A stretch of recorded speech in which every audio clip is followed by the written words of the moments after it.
Oh, gusto mo i-cite ko na? Paano-ano pa yung mukha mo eh? You're not respecting this committee. Inihihian po at binabastos ni Yun. Paduano ang libingan at puntod ng mga totoong bayaning mga pulis at sundalo sa kanyang pagpapakulong. Paduano is making a feast, feasting on.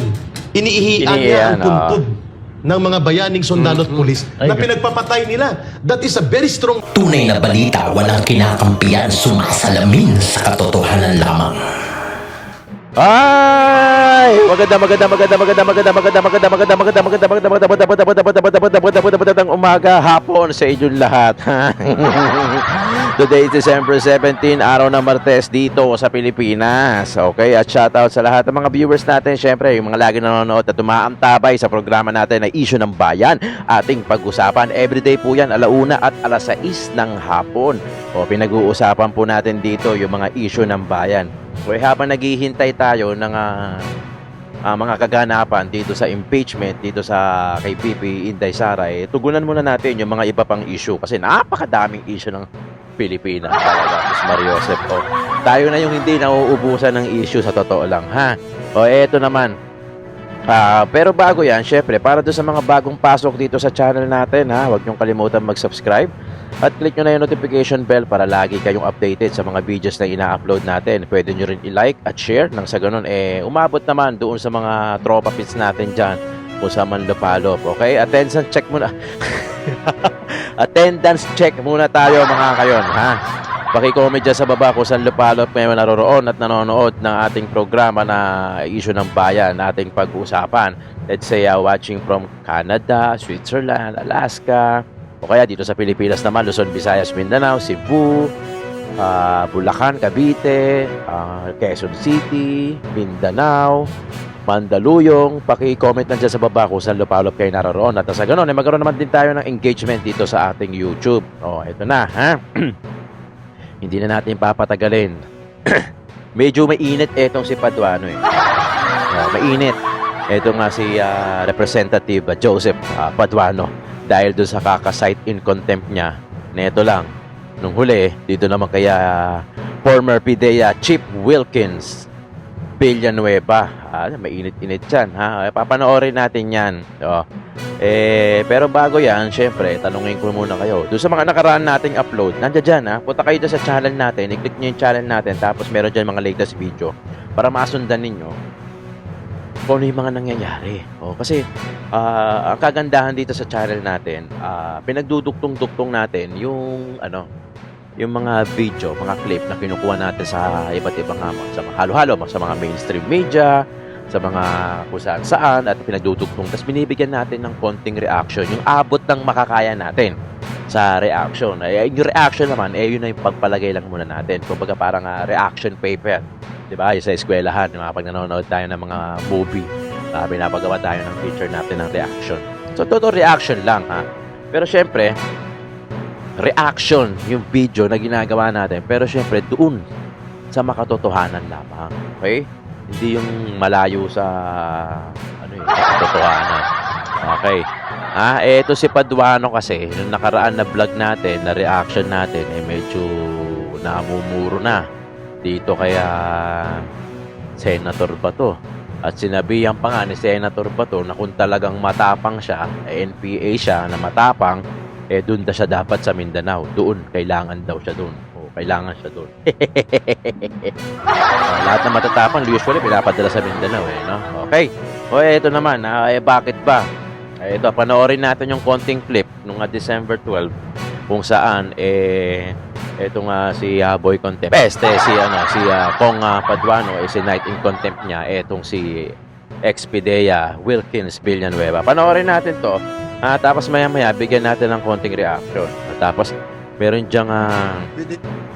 diyang video naman after netong sa House of Representatives, yung kay NPA cadre naman, no? Ang mensahe niya o yung mga sinabi niya patungkol naman kay Paduano. Okay? Like and share. Suportan nyo na sa akin to sa Jomalon TV. Paki-like at share yung videos natin. At kung bago ka sa channel ko, siguraduhin mo nakasubscribe ka at i-click mo na yung notification bell para lagi kang updated. Para magno-notify ka every time na mag-upload tayo. Dalawa yung ina-upload natin. Tapos by next year, magla-live tayo sa gabi. Sa gabi naman, live natin. Okay? Tapos, meron din tayong survey, kalye survey. Malakas-lakas na next year. Matindi na to. Para pinapatapos lang tong holiday na to, next year, bakbakan ulit tayo. So, may mga survey tayo dyan. Tapos, meron din tayong dyan join membership. Mura-mura lang naman yan sa isang buwan kasi meron tayong mga survey, mga video na mauunang makakanood yung mga member natin dito sa John Malone TV. Wag na natin patagalin, courtesy by House of Representative. Ito yung December 12 lang kung saan si Night in Contempt ni Paduano, itong si Expedea Wilkins Villanueva. Indulgence again of Congressman. Okay, I will give the floor to Chairman. Okay, Sarap. Congressman Paduano, you are recognized. Chairman, anyway, nauna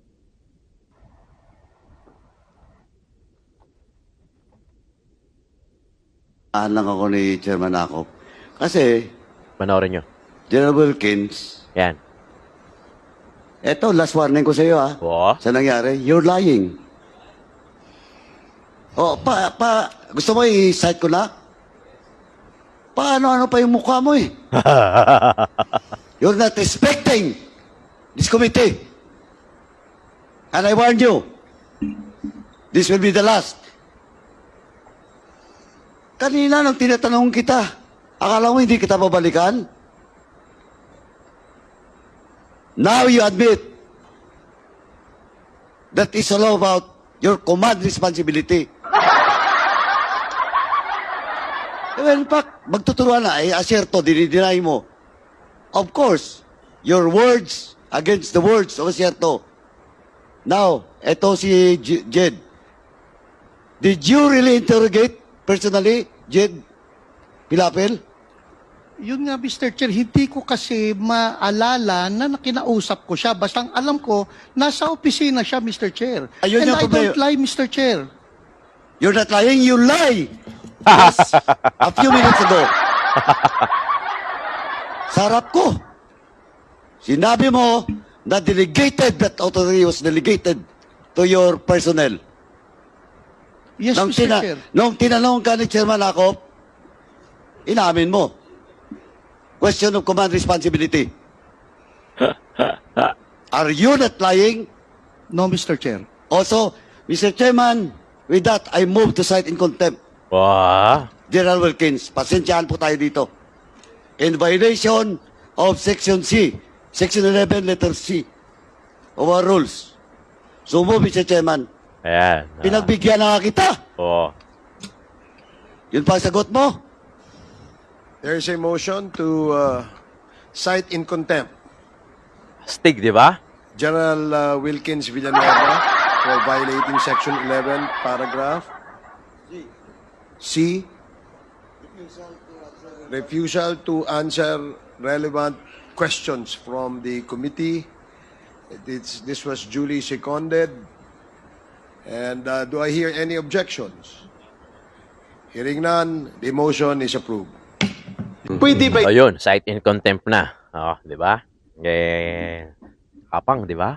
Kaya nga, inano siya ni Senator De La Rosa Kung talagang matapang siya, sabi ni Senator De La Rosa, bato, kung talagang matapang ka, dun ka sa Mindanao. Doon mo daw, kumbaga, parang doon mo ilabas yung tapang mo. Ito naman next video natin, ito yung si Ka Eric, no? Pagkakulong kay Expedea Chief Villanueva, malinaw na pambabastos sa AFP. Maganda to.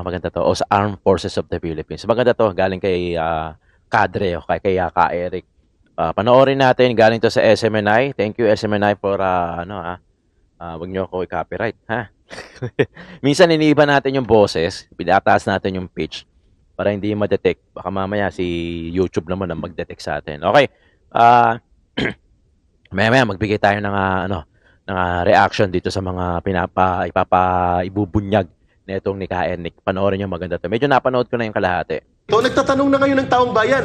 At ang challenge ngayon sa mga retired and active military officers, Yan. napakalinaw po ng napakasakit at puno ng emosyon na inihayag ni PME Class 1982 at retired Marine Major General Orlando De Leon, inihihian po at binabastos ni Yun. Paduano ang libingan at puntod ng mga totoong bayaning mga pulis at sundalo sa kanyang pagpapakulong at Diba? pag-abuso sa poder, Boss Dada. At nakakabahala yan sapagkat sino po ang nagkakanlong kay Paduano aside kay Akop at sa Congress? Ano po mga krimen niya? Mga Diba? pinagpapatay nila, pinag-ambush nila.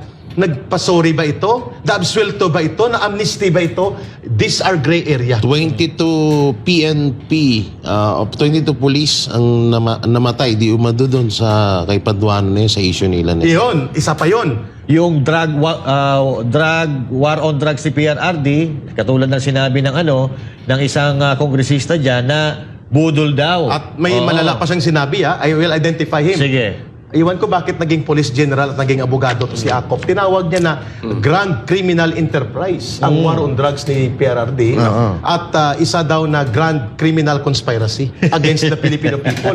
Linyada ng CPP, NPA, NDF yung kanyang Correct. ginagamit. Talaga? Linya ng CPP, NPA, NDF ang line na yan na binabanggit ni Congressman Akop na dating general sa police at naging abogado pa at nagpapakilalang investigador at ang hindi niya lang idinagdag ay siya involved sa Kuratong Baliling. Yung hindi dinagdag niya. Sabi So- niya ako'y abogado, investigador, pero dapat dinagdag niya Kuratong Baliling. Sino to? Si ako. Si Akop. It means to say ka, Eric, na itong kongreso natin ay infested na ng CBP and PA. Kasi At- yung mga lumalabas sa bibig ng kahit yung mga dating Yun. pulis, parang ito yung salitain. Propaganda ng mga, line mismo ni Juma Sison yan. Di ba? Ang line na the grand conspiracy of criminal syndicates pretending to be war on drugs at ang pagtawag sa war on drugs ni Pangulong Duterte as the grand criminal enterprise, linyada ng CPP Central Committee yan sa propaganda Correct. na binibitbit ni Akop at pinapalakpakan ng mga hilaw na komunista at ng kanilang mga sabotahero sa pangunguna ni Paduano. Correct, At correct. ginagamit nila ito ngayon sa propaganda para i-malign, pakasamain ang imahen ni Vice President Sara Duterte at ang legasiya ng decisibo at malakas na pamumuno ni Rodrigo Duterte. Saan ba dati ito si Akop para kay Eric? Si Akop naman, sila ang enablers. Hindi yung sa PNP, Naging CIS, CIDG, CIDG. superintendent, ano to Naging commander ng CIDG, naging general, hindi ko alam kung nag-2-star general siya, pero ang alam ko, Brigadier General. Brigadier General. And then siya noon ay nag-resign sa panahon ni Ramos kasi itong Kuratong Baliling na rub-out case na kanilang niratrat ang mga kriminal na ang may alaga, pulis din.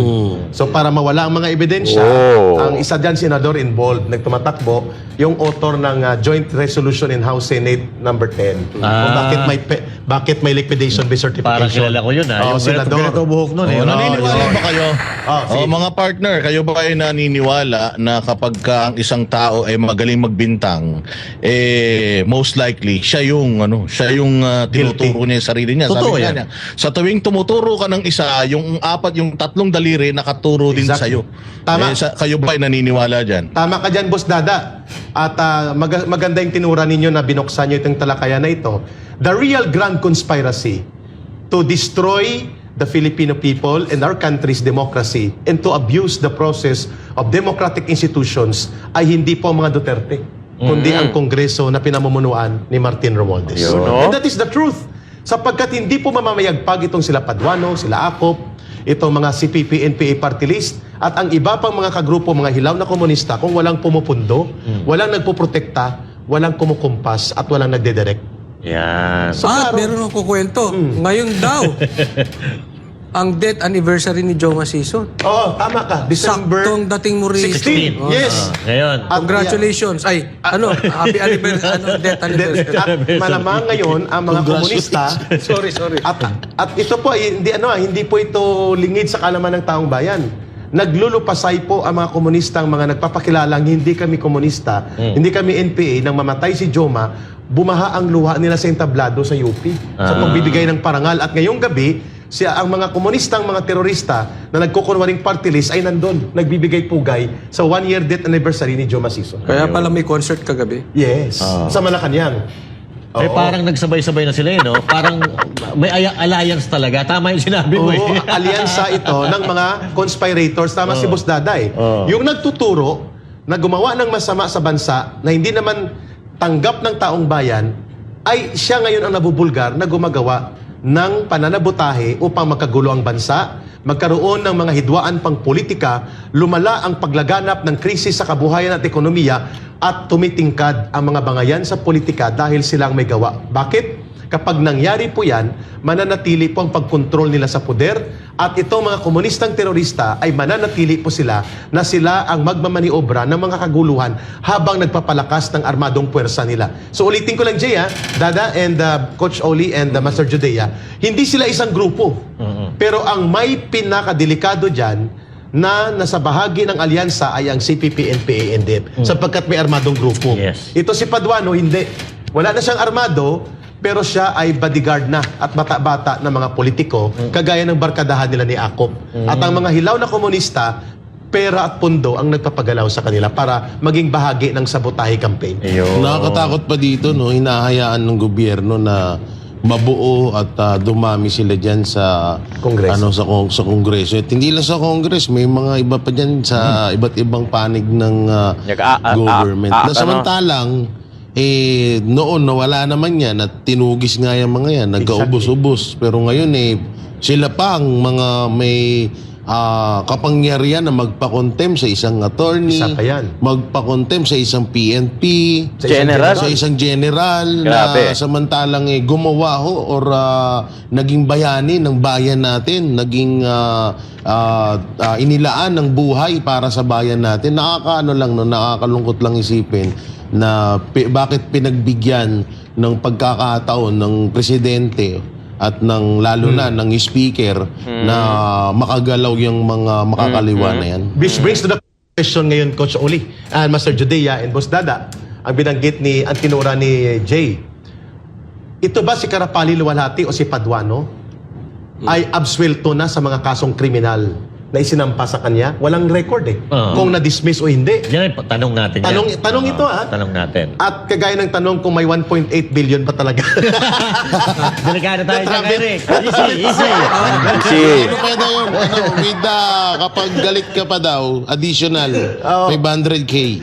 Boss Dada, magandang tanongin ito sapagkat ang mga pinatay nila ng mga sundalo at pulis, ang sabi ni Major General Orlando De Leon, Marines, sabi niya, sorry for the word, in English please, kasi may mga nanonood na hindi naman marunong kaagad sa English. So, i-translate ko, inihian. No? Umiihi si Paduano sa puntod at libing ng mga bayaning totoong nagtanggol ng demokrasya, mga pulis at sundalo, sapagkat ang pinakulong ng PMA Class 1988 yan. Nako. So ang word na ginamit ni Major General Orlando De Leon, retired Marines, Paduano is making a feast, piecing on. Iniihian niya ang puntod ng mga bayaning sundalo at pulis na pinagpapatay nila. That is a very strong message coming from retired Major General Orlando De Leon. At nakakabahala yan sapagkat sino po ang nagkakanlong kay Paduano aside kay Akop at sa Congress? Ano po mga krimen niya? Mga pinagpapatay nila, pinag-a-ambush nila. Nagpasori ba ito? Na-absuelto ba ito? Na-amnesty ba ito? These are gray area. 22 PNP, 22 police ang namatay, di umado doon sa kay Paduano na yun, sa issue nila. Iyon, isa pa yon. At ang daming pinatay ng NPA nung nasa NPA pa siya at nung nasa RPA-ABB sila na dapat mapanagot siya. Lalo na ito pati si Franz Castro. Dahil under appeal siya, samantalang si Pastor Kibuloy ay hindi convicted, may kaso lang, hindi makalabas. At ang mga ministro ng KOGC. Samantalang itong convicted criminal sa Toro Campo and Franz Castro ay hindi nakukulong at si Paduano na most likely may mga pending criminal cases sa pagpatay sa mga pulis at sundalo, panununog at pangbobomba at hindi inilalantad ng gobyerno ngayon, sino ang kadler niya? Hindi kaya ka Eric may ex-deal tong mga to? Most likely. Most likely. Sinong kadler? O sinong kanyang maliban sa kay Martin Romualdez sa House Speaker at kay Akop, sino ang nag-handle sa kanya? Pwede ba ito? Nagtatanong na ngayon ng taong bayan. At ang challenge ngayon sa mga retired and active military officers, napakalinaw po ng napakasakit at puno ng emosyon na inihayag ni PMA Class 1982 at retired Marine General, Marine Major General Orlando De Leon, inihihian po at binabastos ni Paduano ang libingan at puntod ng mga totoong bayaning mga pulis at sundalo sa kanyang pagpapakulong at pag-abuso sa poder, Boss Dada. Question. May question lang ako kay Ka Eric since na-discuss naman natin itong issue ng mga makakaliwa na sa gobyerno. Meron kasing nagsabi sa akin na isang PMAer na retired na ito daw si General Browner at saka itong si Teddy Bagilat na kilala mo naman siguro yan kung ano din ang affiliation ni Teddy Bagilat. Sila daw ay magpinsan. Totoo ba na magpinsan yung dalawa? Hindi ko ma-confirm, Boss Dada, but may possibility na may bloodline kasi ang mga Browner nag-migrate yan mula sa Amerika, ang kanilang mga ancestry, at nag-settle sa Cordillera. So most likely, there is a high possibility na may bloodline. Si Titi Bagilat, bagamat hindi CPP, NPA, NDF, hilaw na komunista ang barkada niya, like sila Hontiveros, at sina De Lima dyan, yung Akbayan Group, malapit siya. Pero tama naman na binabanggit ni Brother Boss Dada, na bagamat hilaw na komunista, kaliwa pa rin ang orientation.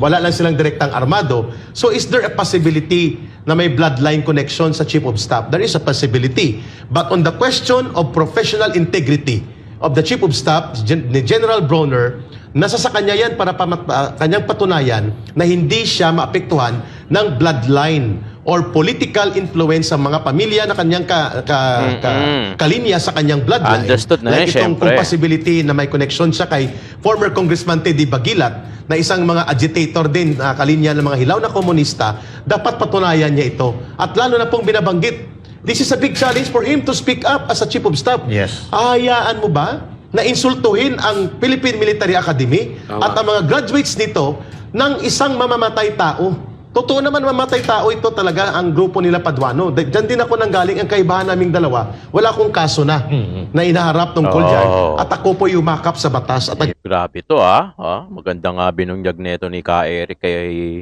against kay Paduano Grabe yun. ilalim sa gobyerno.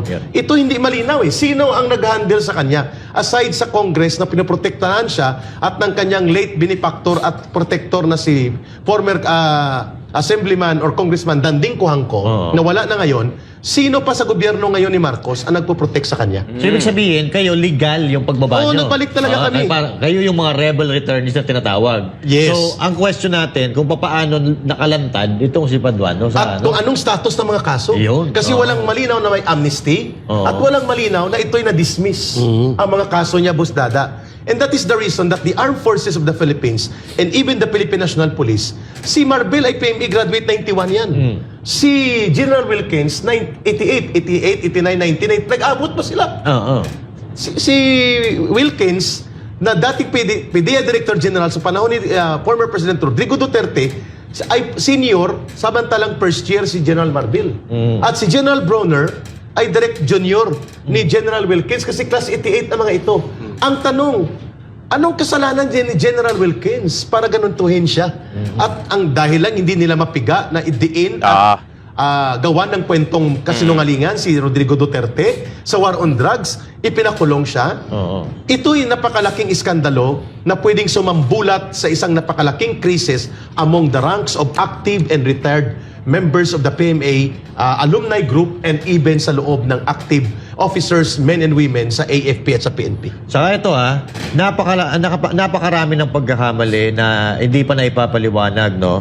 At katulad nito si Grijaldo, di ba kaya? Isa pa yun. Si Grijaldo, siya po yung nagsiwalat na pinipilit siya ng 2 kongresista na magsalita laban sa mga Duterte na hindi siya pumayag. Correct. Cite in contempt na rin yan si Grijaldo. Kaya ang kapalit, nung ginawa niya na yun, kinontempt siya.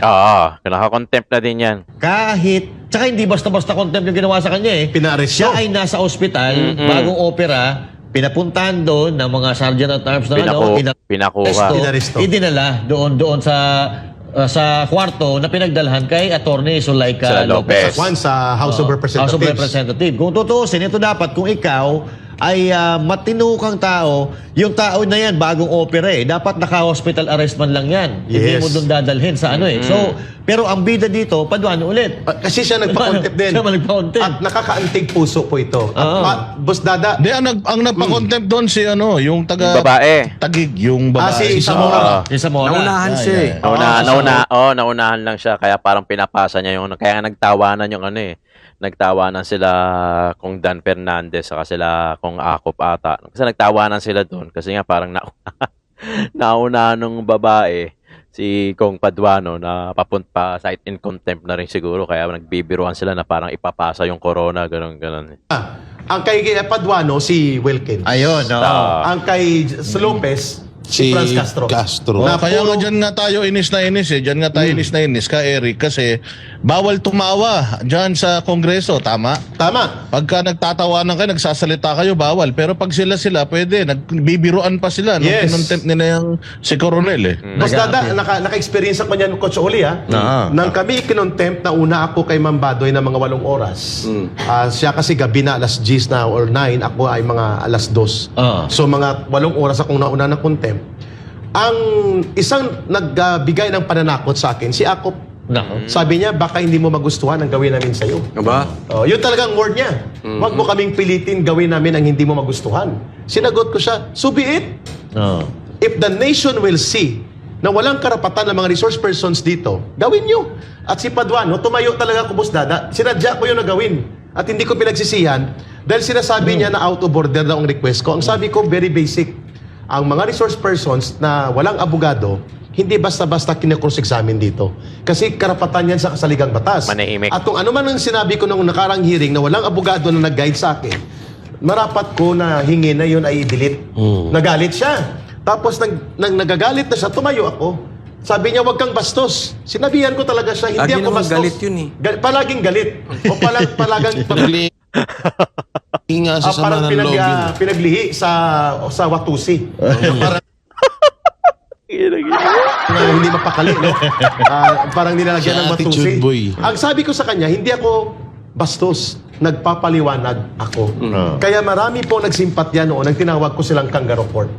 Sapagkat walang ustisya, Boss Dada, muro-muro, bullying, at walang kinikilalang batas. Ang opening statement ko was very clear.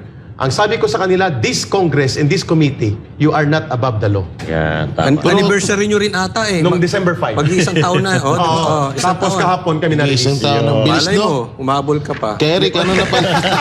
Kaya Eric, nag-upgrade na rin pala ang House of Representative ngayon, no? Kasi kung matatandaan natin, ang Korte nasa House of Representative na. Ang COA nasa House of Nandun na rin. Representative. Ngayon, pati pala hospital, meron na. Kasi ultimong si General na kaka-opera lang, doon isinugod, siya. imbis na doon sa hospital. Okay, at nandun na rin po ang BJMP. O yun pa, BJMP, nandun na rin. At maya-maya lang nandun na rin ang New Bilibid Prison. Ilan ba kwarto dyan? Palagi ko dapat magdagdag sila dyan eh. Kasi araw-araw may pinapakontempt sa halos eh. Pero kung mayroon dapat makulong, mula sa galit ng taong bayan sila. Dapat hindi na yan palabasin. At ang malala pa rito, kay Eric, baka yung Malacanang, daling na doon. Mukhang kahit wala doon ang Malacanang, ang poder ng Malacanang nandun na. Extension ng Malacanang. Parang extension ng Malacanang.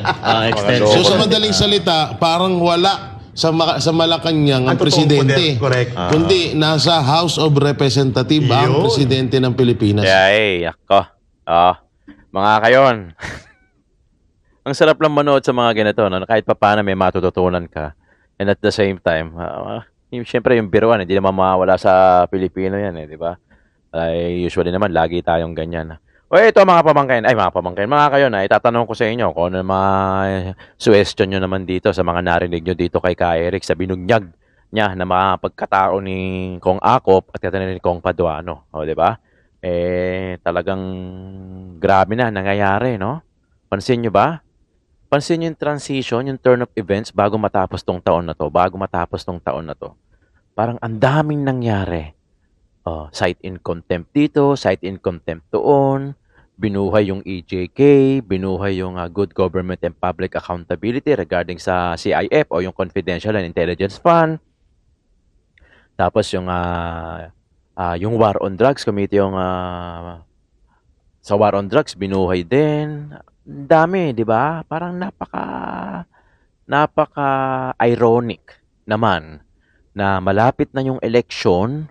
Akin lang to, na malapit na yung presidential election sa 2028, kasi 2025 na supposedly next year, 2025 na, so 3 taon na lang yan.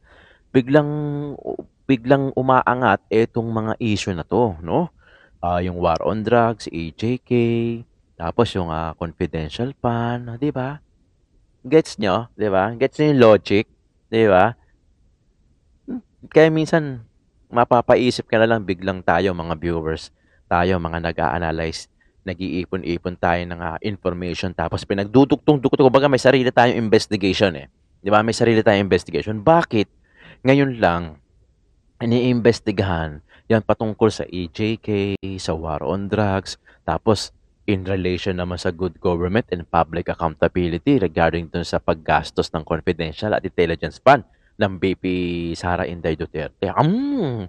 Di ba? Something fishy. Akin lang to akin lang. Baka mali din ako, di ba? Pero tayong mga Pilipino, alam na natin yan. Di ba?